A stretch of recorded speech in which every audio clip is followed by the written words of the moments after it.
ਪੈਰੋਂ ਸੇ ਜੂਤੇ ਵੀ ਉਤਾਰੇ, ਤੈਨੂੰ ਲੱਭਦਿਆਂ ਨਾ ਅਸੀਂ ਆਪ ਹੀ ਗਵਾਚੇ।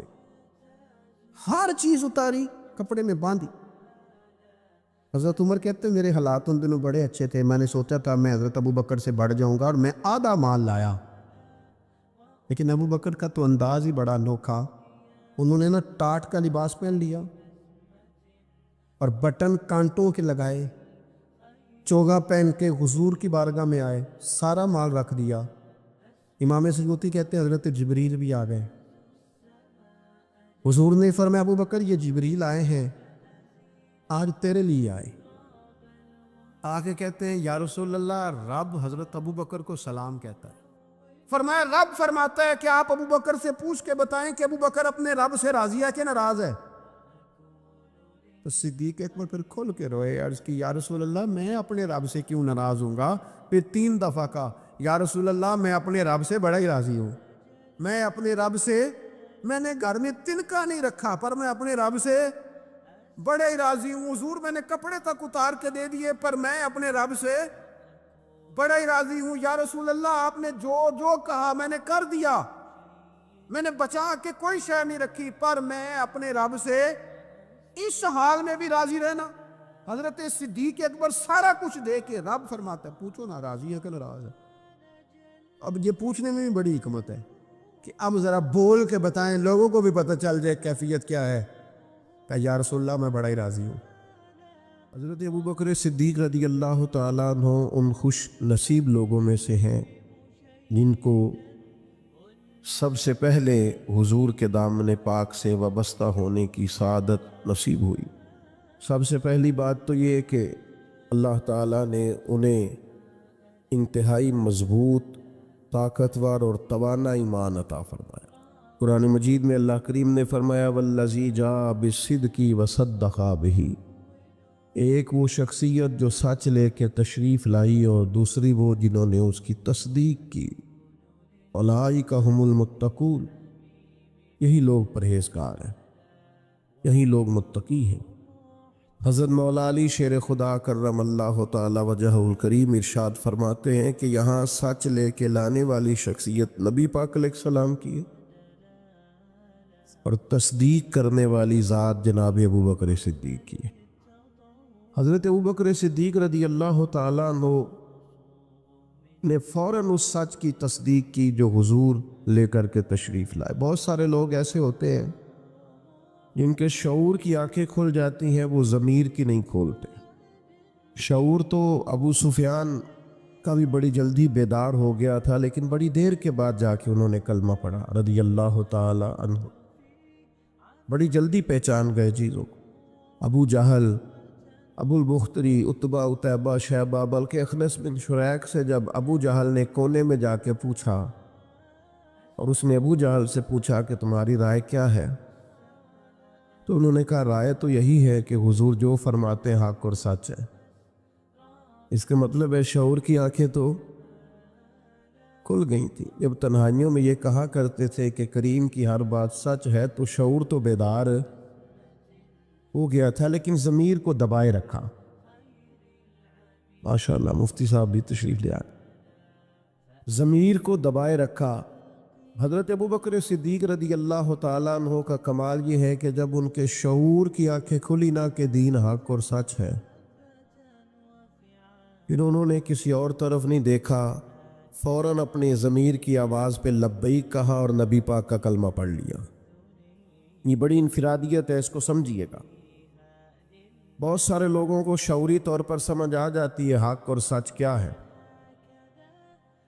لیکن وہ بیچارے ضمیر کو دبائے رکھتے ہیں، اپنے آپ کے ساتھ جنگ کرتے رہتے ہیں، حق کو قبول نہیں کرتے۔ حضرت صدیق اکبر کی زندگی کا یہ پہلا سبق کہ جب کسی کو پتہ چل جائے حق فلاں چیز ہے، تو پھر قرآن مجید کہتا ہے وَلَا تَلْبِسُوا الْحَقَّ بِالْبَاطِلِ وَتَكْتُمُوا الْحَقَّ وَأَنْتُمْ تَعْلَمُونَ، حق کو باطل سے نہ ملاؤ اور جان بوجھ کر حق نہ چھپاؤ۔ تم علم رکھتے ہو، جان بوجھ کے چھپا۔ تو جب پتہ چل گیا حق کیا ہے، درست کیا ہے، ٹھیک کیا ہے، پھر اسے قبول کیا جائے، پھر تردد نہ کیا جائے۔ ہمارے ہاں بہت سارے لوگ سمجھتے ہیں دین پر ہی چلنا چاہیے، یہی حق ہے، تو بھائی چلتے کیوں نہیں؟ کتاب و سنت ہی راہ نجات ہے تو اس پر عمل کیوں نہیں کرتے؟ نبی پاک علیہ السلام کو اسوہ نور اور سیرت مقدسہ ہی صرف اور صرف نجات کی گارنٹی ہے، تو پھر دیر کس بات کی؟ جب شعور بیدار ہو گیا ہے، جب تمہیں سمجھ آ گئی ہے، پھر اپنے ضمیر کو جگاؤ اور فوراً دین کو قبول کرو۔ میں بڑی معذرت سے عرض کروں گا، ڈھیر سارے لوگ ہیں جو گروہ پرست ہیں، حق پرست نہیں، اپنی جماعتوں کے بت پالتے ہیں، تنظیموں کے بت پالتے ہیں، وہ اپنے قبیلے کا بت پالتے ہیں، اپنے علاقے کا بت پالتے ہیں، لسانی اور علاقائی بنیادوں پر تقسیم رہتے ہیں، حق پرست نہیں ہوتے، گروہ پرست ہوتے۔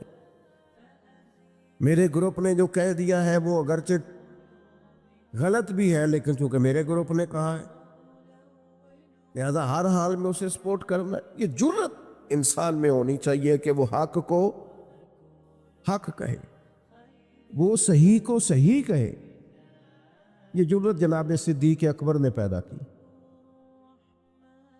اور بڑے دلیر آدمی تھے حضرت صدیق اکبر، جنہیں پوری طرح سارے معاشرے سے لڑنے کا حوصلہ تھا، گھر میں بھی گھر کے باہر بھی۔ اللہ نے بعد میں توفیق دی، ان کی 4 نسلیں صحابی بنی ہیں، لیکن شروع میں یہ اعلان کرنا، ان کے والد سخت ناراض ہوا کرتے تھے بعض چیزوں سے، اور پھر قبیلے سے عوام لوگوں نے تو سمجھ لیا نیکیاں بھی شاید جمہوری ہوتی ہیں، سارے کریں گے تو میں بھی کروں گا، جی فلانا کام کوئی نہیں کر رہا میں کیوں کروں۔ نیکیاں جمہوری نہیں ہوتی، ملک جمہوری ہے، نیکیاں جمہوری نہیں ہوتی، نیکی تو نیکی ہوتی ہے، کوئی کرے نہ کرے ہم نے کرنی ہے۔ تو حضرت صدیق اکبر کا یہ پہلا اعزاز، اس کو سمجھے کہ انہوں نے دین حق کو قبول کیا، اور نبی پاک علیہ السلام نے اس بات کو بطور اعزاز کے بیان کیا ہے، بطور فضیلت کے، یہ ان کی انفرادیت کے طور پر نبی پاک نے اس کو بیان کیا۔ حضور علیہ السلام نے ارشاد فرمایا کہ میں نے جس کے سامنے بھی دین پیش کیا ہے اس نے تردد کیا، کچھ لوگوں نے دلیل مانگی، حضور کے پاس دلیلوں کی کمی تو نہیں، سرکار تو خود سراپا دلیل ہے۔ یا ایھا الناس قد جاءکم برہان من ربکم، اے لوگو یہ محبوب تمہارے پاس رب کی دلیل بن کے آئے۔ کریم فرماتے ہیں جس کے سامنے بھی دین پیش کیا اس نے تردد کیا ہے، فرمایا یہ صرف میرے ابو بکر صدیق ہیں، میں نے دین پیش کیا ہے، لیٹ کی کوئی نہیں، فوراً ہی کلمہ پڑھ کے مسلمان ہو گئے۔ حق کو فوراً قبول کرنا اور فوراً حق کی تصدیق کرنا اور فوراً حق کے سامنے سر کو جھکانا، یہ پہلا سبق ہے جناب صدیق اکبر کی زندگی کا۔ ڈیٹ نہ کریں، کمزور نہ بنیں، ٹوٹتی بکھرتی رائے والے نہ بنیں، کمزور ارادوں والے نہ بنیں، حق جب نصیب ہو اسے قبول کریں۔ دوسری بات، اسلام یہ کہتا ہے کہ جب تم کلمہ پڑھ لو نا پھر پورے کے پورے دین میں آؤ۔ یا ایھا الذین آمنوا ادخلوا فی السلم کافہ، اے ایمان والو دین میں پورے پورے داخل ہو جاؤ۔ جب دین قبول جو کر لیا ہے، مان جو لیا ہے، تو پھر جتنی باتوں کی دین تعلیم ارشاد فرماتا ہے ان ساری باتوں پر عمل کیا جائے،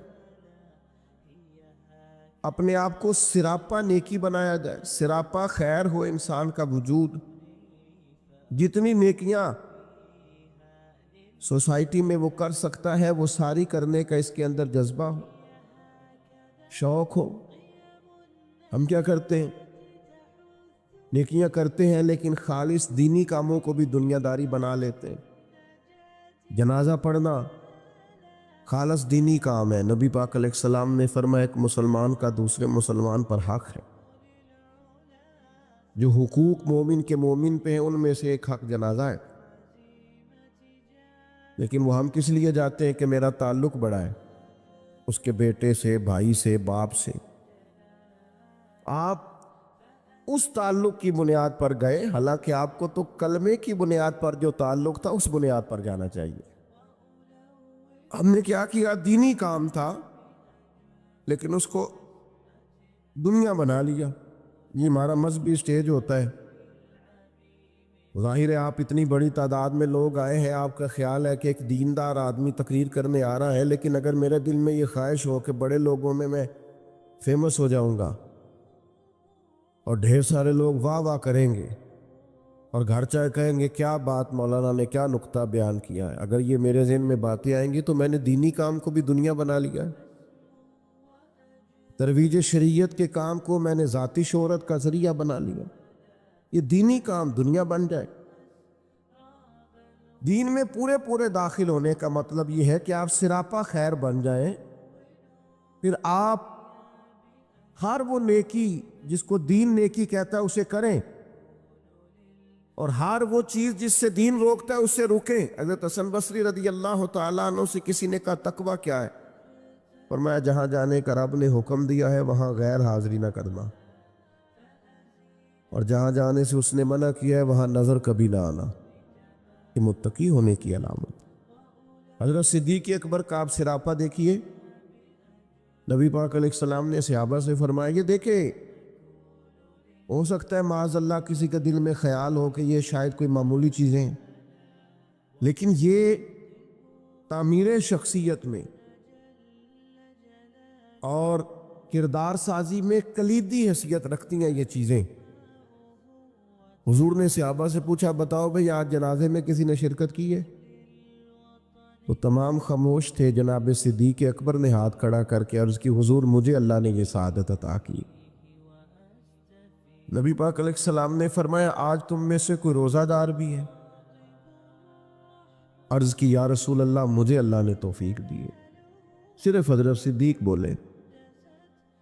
پھر نبی رحمت صلی اللہ تعالیٰ علیہ وسلم نے پوچھا آج کسی نے کسی مسکین کو کھانا کھلایا؟ سب خاموش تھے، صرف حضرت صدیق کو آج یہ اعزاز حاصل ہوا۔ ہاتھ کھڑا کر کے عرض کی یا رسول اللہ مجھے یہ موقع ملا۔ یعنی جس سوال پر سرکار استفسار کرتے اسی سوال کے جواب میں جناب صدیق اکبر ہاتھ کھڑا کر کے کہتے یا رسول اللہ مجھے یہ موقع ملا۔ آپ بات کو سمجھیں، جب دین قبول کر لیا پھر سراپا نیکی بن جائے، پھر جو بھی خیر کا کام حضور علیہ السلام نے فرمایا کسی نیکی کو بھی معمولی نہ سمجھو، کسی نیکی کو بھی معمولی نہ جانو، یہاں تک کہ کچھ نہ ہو سکے تو اپنے بھائی سے مسکرا کے بات ہی کر لو۔ حضرت صدیق اکبر رضی اللہ تعالیٰ عنہ نے دین کے اس فلسفے پر حقیقی طور پر عمل کیا اور ہر خیر کو، ہر نیکی کو دوڑ کے حاصل کیا۔ اسی لیے سرور کائنات علیہ السلام نے فرمایا قیامت کے دن کچھ روزہ دار ہوں گے، انہیں جنت میں ایک روزے داروں کا دروازہ ہے، وہاں سے آواز دی جائے گی روزے داروں ادھر آ جاؤ، اس دروازے سے گزرو۔ ایک دروازہ وہ ہے جہاں سے سخی گزریں گے، ایک وہ ہے جہاں سے مجاہد گزریں گے، ایک وہ ہے جہاں سے حاجی اور مکے اور مدینے کے زائر گزریں گے۔ حضرت صدیق نے عرض کی حضور میں کس دروازے سے گزروں گا؟ فرمایا ابو بکر سارے دروازے منتظر ہوں گے کہ کبھی ابو بکر یہاں سے گزر جائے نا، کبھی یہاں سے گزر جائے نا، کبھی یہاں سے گزر جائے نا۔ کیوں؟ اس لیے کہ ہر نیکی کو پہنچ کے حاصل کیا، ہر خیر کو پہنچ۔ ہم تو ویسے بھی اللہ خیر کرے کو دو ایک نیکیاں کر لیں وہ گنی ہوئی ہوتی ہیں، ہم نے وہ ساری ہمارے پاس طے ہوتی، سارا پتہ ہوتا۔ کتنے پیسے پچھلے سال مسجد دیے تھے پورا یاد ہے، اور بھئی جو سارا سال آپ نے اپنی ذات پر لگائے ہیں وہ بھی تو یاد ہونے چاہیے۔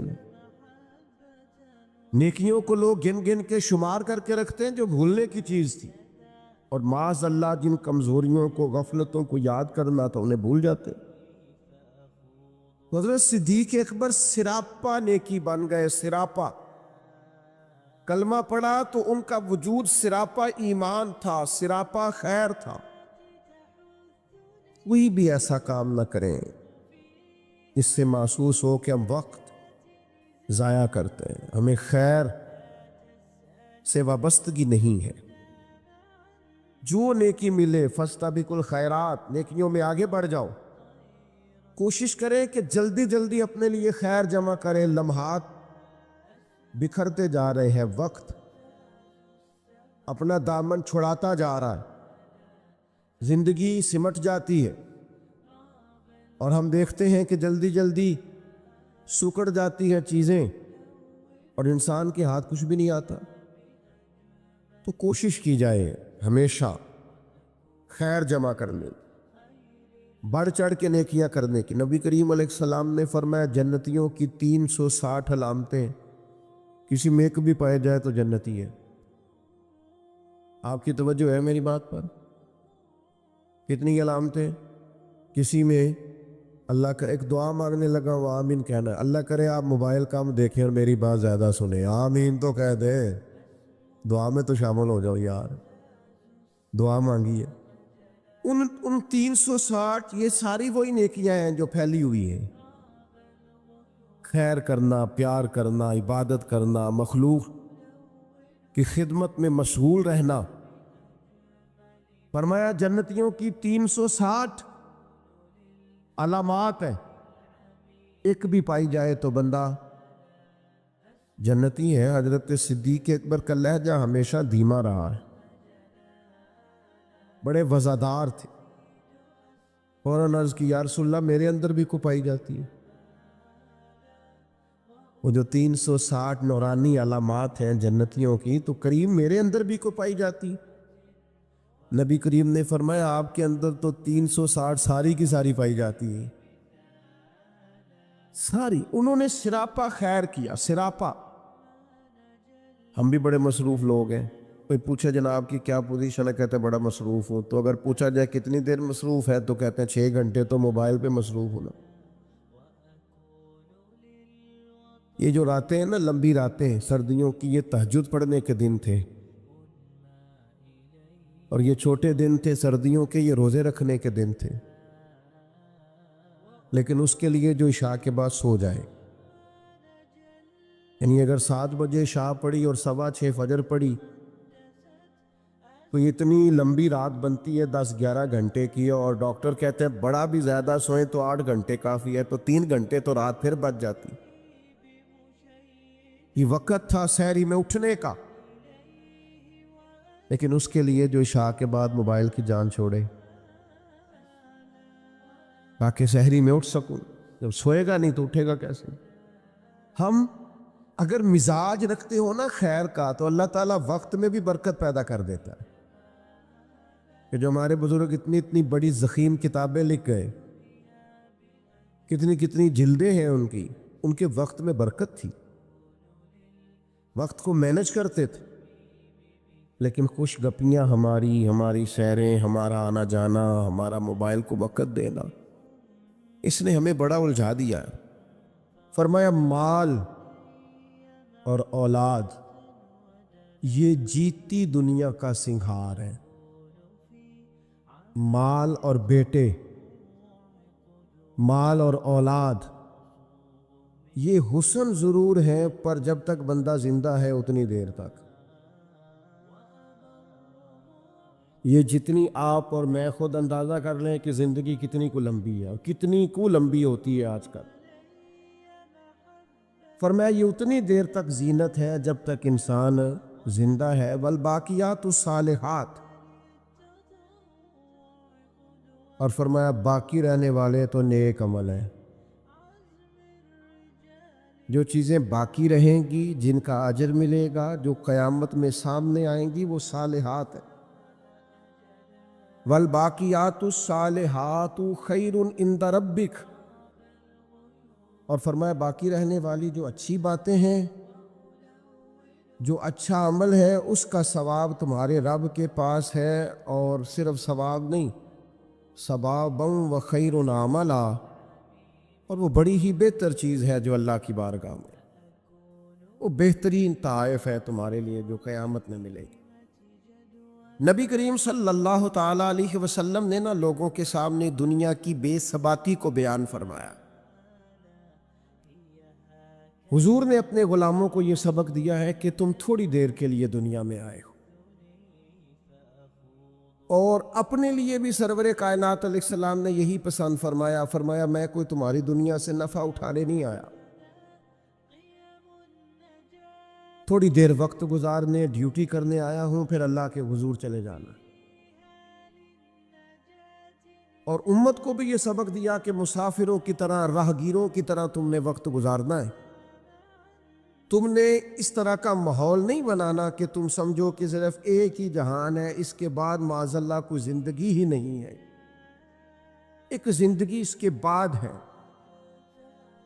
مرنے کے بعد جو اللہ تعالیٰ جنت میں بندے کو انعامات عطا کرے گا، اس کے لیے جد و جہد کرنی۔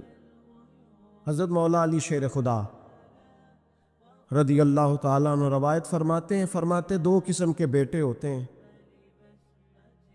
ایک دنیا کا بیٹا ہوتا ہے، ایک آخرت کا بیٹا ہوتا ہے۔ فرمایا دنیا کے بیٹے نہ بننا، آخرت کے بیٹے بننا۔ اور نبی کریم علیہ السلام نے فرمایا وہ لعنتی ہے جو درہم و دینار کا بندہ بن گیا۔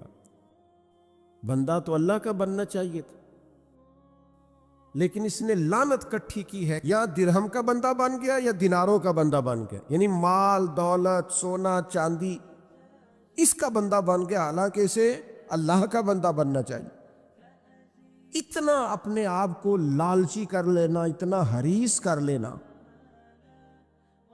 کہ مطلب سارا کچھ ہی دولت بن گئی، ہر چیز کو دولت کے نقطہ نظر سے دیکھنا شروع کر دیا۔ اس قدر زیادہ لوگ الجھ گئے کہ قرآن مجید نے کہا الہاکم التکاثر حتی زرتم المقابر، فرمایا تمہیں غافل کر دیا ہے مال کے لالچ نے، یہاں تک کہ تم نے قبروں کے منہ دیکھ لیے، یعنی مرتے دم تک صرف پیسہ اکٹھا کیا ہے، صرف اور صرف اپنی ذات کے فروغ کے لیے، اپنے میک اپ کے لیے، اپنے آپ کو بنانے سنوارنے دکھانے نام پیدا کرنے میں وقت ضائع کر دیا۔ اور یہ بہت بڑا مسئلہ ہے ہمارے دور کا، ہم اپنے ذاتی قد کو اونچا کرتے رہتے ہیں، ہر وقت میرا نام ہو جائے، کو پتہ چل جائے کوئی، اور سیانے سیانے بندے، معاملہ فہم بندے، مدبر آدمی، ایسا نہیں کہ بیوقوف ہے، سمجھدار ہے، لیکن بیچارے تصویروں کے چکر میں پڑے ہوئے ہیں، فوٹو بازی کر رہے ہیں۔ آپ حیران ہوں گے کہ ہماری قوم ایک طرف یہ ہے کہ لوگ بیچارے بلوں کے لیے پریشان ہیں کہ ان کے پاس ادا کرنے کو پیسے نہیں، اور دوسری طرف ہمارے پاس اتنا پیسہ ہے کہ صرف بڑے سارے بورڈ پر ہم نے بڑی ساری ایک فلیکس لگوائی ہے جس کی کوئی ضرورت نہیں تھی، اس پہ عید مبارک لکھا ہے، اور مسئلہ عید مبارک کا نہیں تھا، وہ جس کی نیچے فوٹو لگی تھی نا، اس نے ذرا دکھانا تھا کہ میں بھی یہاں رہتا ہوں۔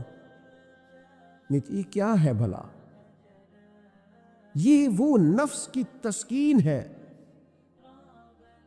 یہ وہ قرار ہے کہ جس کے پیچھے تھک گئے لوگ، یعنی کو تھوڑی تعریف کر دے دل ٹھنڈا ہو گیا، سکون آ گیا، ادھر پتہ چل گیا 10 آدمی مجھے جانتے ہیں، کوئی تسلی ہو گئی۔ یہ اتنی بڑی نفس پرستی میں انسان لگ جاتا ہے کہ پرانے جو حکمران ہوتے تھے انہوں نے وظیفے پہ لوگ رکھے ہوتے تھے کہ تم نے ہماری تعریفیں کرنی، تنخواہیں ملتی تھی خوش آمدید کرنے کی، شعراء کو خریدا جاتا تھا ہمارے مناقب لکھو، نفس کی تسکین۔ لیکن کچھ رب کے بندے ایسے بھی تھے جنہوں نے قرآن جب غور سے پڑھا، جنہوں نے احادیث مبارکہ کو بالغ نظری سے دیکھا، جنہوں نے صحبت رسول قریب سے اٹھائی، تو انہیں طے ہو گیا کہ اصل گھر تو آخرت کا گھر ہے۔ والآخرۃ خیر وابقیٰ، آخرت خیر والی بھی ہے، ہمیشہ باقی رہنے والی۔ جب یہ طے ہوا تو پھر ان لوگوں کی صورتیں لوگوں کے سامنے آئیں، تو ان کی زندگیاں بھی لوگوں نے دیکھی، تو عش عش کر اٹھے ان پہلی صف کے زاہدوں کو دیکھو گے نا تو جب سب سے پہلے نام گنو گے تو ان میں ایک نام حضرت عمر فاروق کا بھی ملے گا۔ معاذ اللہ ثم معاذ اللہ، نقل کفر کفر نہ باشد۔ کچھ لوگ ایسے بھی ہیں رفس زدہ، اور ایسے لوگ جنہوں نے معاذ اللہ ثم معاذ اللہ صحابہ کے بارے میں جن کی رائے ٹھیک نہیں۔ آپ حیران ہوں گے کہ جو معاذ اللہ ثم معاذ اللہ حضرت عمر کے بارے میں رائے ٹھیک نہیں نہ رکھتے، یہ کمال ہے نا، جو رائے ٹھیک نہیں رکھتے یہ وہ بھی کہتے ہیں کہ 10 سال سے زیادہ وقت تک 24 لاکھ مربع میل پہ حکومت کرنے والے شخص نے اپنے گھر میں 1 روپیہ بھی نہیں جانے دیا۔ آپ اسے چھوٹی بات سمجھتے ہیں؟ بہتا دریا ہو اور بندہ کہے نہیں میں نے خشک رہنا ہے، یہ کیسے ہو سکتا ہے؟ یعنی کٹر مخالف بھی کہتا ہے کہ نہ مال خزانہ میں سے کوئی عمر کی جیب میں آیا ہے، نہ عمر فاروق کی اولاد کی جیب میں آیا، انہوں نے آنے دیا ہی نہیں۔ وہ جو زہد تھا نا، ذہن بن گیا تھا کہ دنیا نہیں کٹھی کرنی، آخرت بچانی ہے۔ اور یہ ایک بات اور بھی ذہن میں رکھ لیں، زہد سے مراد یہ نہیں کہ بندے کی جیب میں کوئی شے نہ ہو تو پھر وہ زاہد ہوتا ہے۔ حضرت سلیمان بھی زاہد تھے پر انہوں نے دنیا پر حکومت کی ہے۔ زاہد تھے جناب یوسف علیہ السلام بھی، پر حکمران بھی تھے۔ کوئی نہیں ملے گا اتنا بڑا زاہد جتنے بڑے زاہد اور پرہیزگار حضرت عثمان غنی تھے، پر گھر میں لاکھوں کروڑوں پڑے رہتے تھے۔ پیسہ ہونا اور بات ہے، لیکن دل پیسے سے لگا ہونا یہ اور بات ہے۔ حضرت عمر رضی اللہ تعالیٰ عنہ کی زندگی ساری پڑھ لو اور غور سے پڑھ لو، معاذ اللہ کوئی ناقدانہ انداز میں بھی پڑھ لے، مخالف آئے میدان میں، ایک بات ماننی پڑے گی کہ دائیں بائیں آگے پیچھے دولتیں پھرتی رہیں پر فاروق اعظم کی نظر کو دولت لبھا نہیں سکی۔ ان کا دھیان سیدھا یا بیت اللہ شریف کی طرف رہا ہے یا گنبد خضرا والے محبوب کی طرف رہا ہے، لبھایا نہیں کسی چیز میں، نہ نہ نہ، کوئی چیز قریب آ ہی نہیں سکی۔ حضرت سعد بن ابی وقاص رضی اللہ تعالیٰ عنہ کا ایک قول ہے، اور درجنوں بیسیوں سینکڑوں باتوں اور کتابوں کا نچوڑ ہے۔ حضرت سعد بن ابی وقاص رضی اللہ تعالیٰ عنہ بیان کرتے ہیں، مصنف ابن ابی شیبہ میں موجود ہے۔ حضرت سعد بن ابی وقاص کہتے ہیں مجھے اللہ کی قسم عمر کوئی ہم سے مقدم آدمی نہیں تھے، لیکن درجہ بہت زیادہ لے گئے۔ کو پہلے نہیں آئے، ان سے پہلے بھی لوگ آئے، کوئی زیادہ آگے بڑھ بڑھ کے زیادہ کام نہیں کیا۔ یہ صحیح سند سے مصنف ابن ابی شیبہ میں موجود ہے۔